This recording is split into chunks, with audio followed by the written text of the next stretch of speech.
You know that feeling when someone's texting you constantly one day, then completely ghosts you the next? Today, we're diving into the confusing world of push-pull relationships, why people keep in touch but push away, and what it means for modern dating. By the end of this episode, you'll understand the psychology behind this behavior, recognize the signs, and know what to do if you're caught in this emotional tug-of-war. And it's such a common experience. Many people find themselves in this dance of connection and withdrawal, often without understanding why it's happening.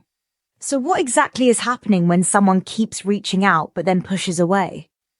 What's going on beneath the surface? Well, according to attachment theory, this behavior often stems from early life experiences. It's fascinating, actually. Our childhood relationships with caregivers create patterns that show up in our adult relationships. Wait, so you're saying this isn't just about the person being difficult? Not at all.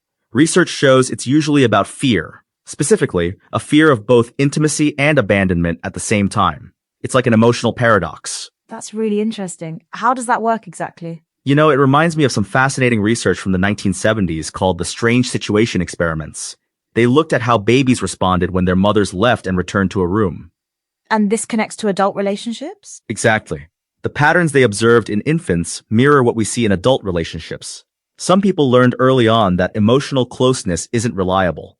So what are the signs someone's doing this push-pull thing? Well, according to recent psychological research, there are several clear indicators. They might be super engaged one day, texting constantly, making plans. And then suddenly disappear? Exactly.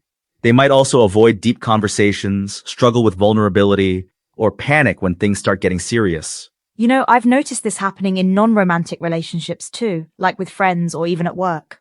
That's a great observation. These patterns can show up in any relationship where emotional intimacy is involved. But why do people stay in these situations? It sounds exhausting. Recent studies show that people often mistake emotional intensity for love.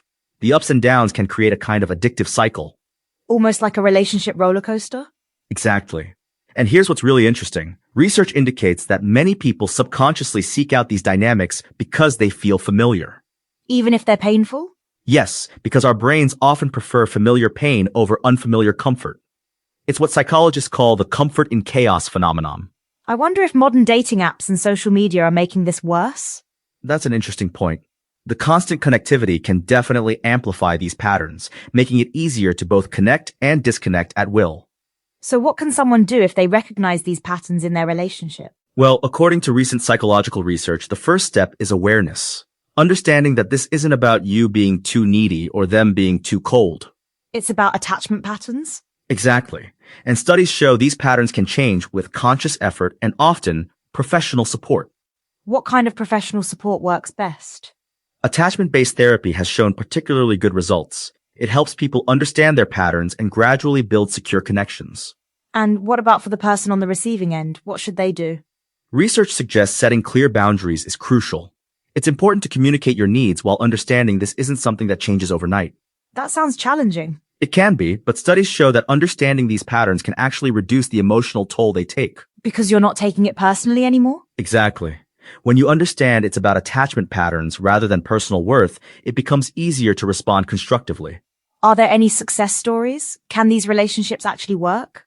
Yes, research shows that with commitment to growth and often professional support, these patterns can shift toward more secure attachment. That's encouraging to hear. It is.